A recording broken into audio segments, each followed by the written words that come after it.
Hey divers, what are we going to talk about today? We're going to talk about where to get your scuba training. Where do you do it? What should you be looking for? Find out. Stand by. What's your adventure?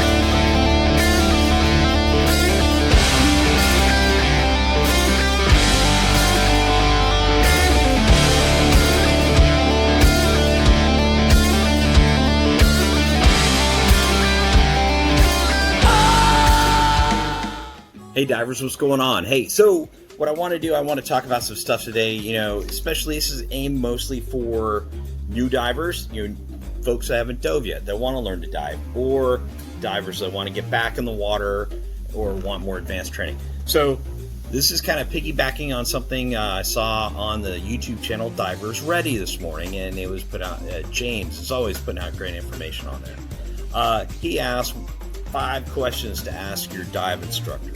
I'm going to kind of broaden that out a little bit more and talk about things you need to look for when you're walking into a dive shop or talking to a dive instructor about your upcoming training.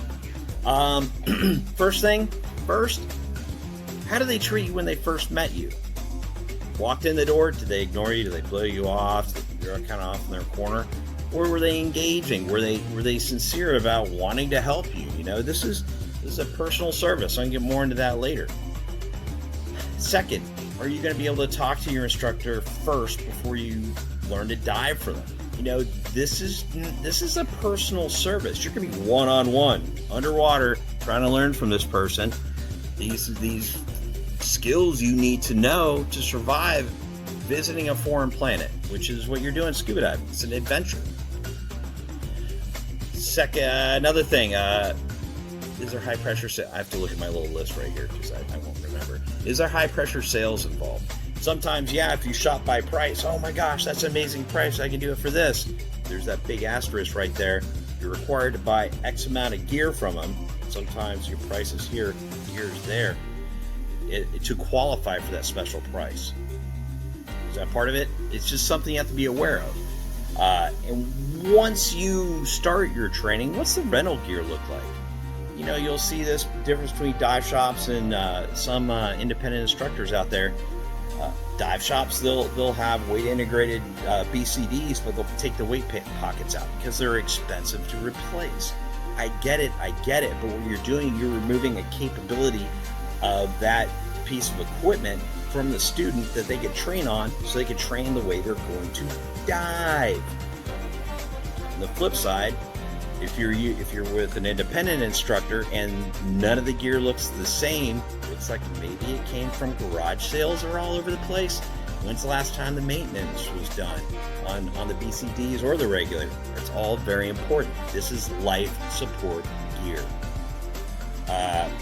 Talking about the training, what's the amount of bottom time you're going to have? Well, I mean bottom time, it's actually talking about the time you're underwater breathing compressed gas. What are you doing while you're down there? Are you just sitting there waiting your turn? Which brings us into another thing, class size. All right, so as an instructor, we're authorized to take up to 8 students underwater and by ourselves. If we have throw-in assistant instructors and dive masters, they can go up to 12. Like James said, you take an hour and divide that by 12, that's the amount of time you're going to be getting one-on-one with that instructor to learn these skills. How much time do you think he's actually going to be able to spend, he or she, to get that skill down? Okay?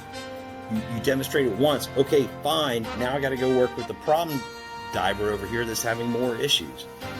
Or would you rather have more mastery of that single skill than you otherwise would? And then, what about after training? Is this based on a churn business model where they get in new divers, sell them some equipment, put them through training, kick them out the door, get the next ones in? Like the hand signals here. It's kind of like dancing. Okay, so again, what do they do? I mean, it's best if you can stay with that dive professional or a set of professionals in that group and continue to explore an adventure, because that's your touch point for the dive industry. and a great place to go for advice. You should be able to pick up the phone, text, call, email questions anytime you want. That's my thoughts on it. All right. My question is to you, what's your adventure?